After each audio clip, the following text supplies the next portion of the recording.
الله أكبر الله أكبر. امام ابن القیم رحمه الله او ډېر فواید د درود په نبی اسلام باندې لیکلي په کتاب جلاء الافهام فی صلات و سلام علی خیر الانام به چې څوک ډېر تفصیل او تشریح غواړي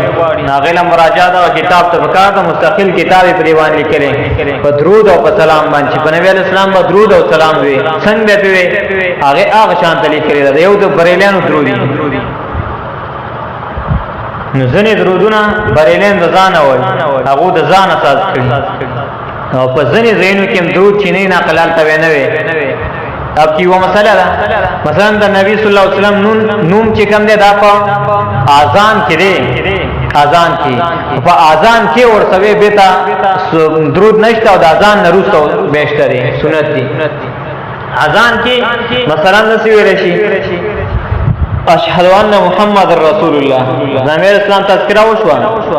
وګته په دقه الله په نروسته ډایرک وی صلی الله علیه وسلم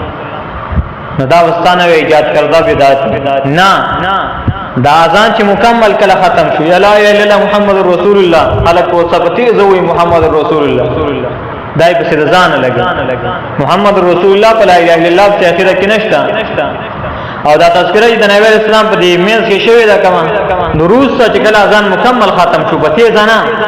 په تیز هم نه ثابت بلکې د ځان سره دسه درود په نبی اسلام باندې به هوا چې اذان کله ختم شو د ځان سره ځکه صحابه کو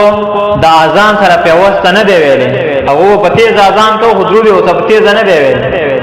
چې باخره جو صبرین سوې الصلاه والسلام علیک یا رسول الله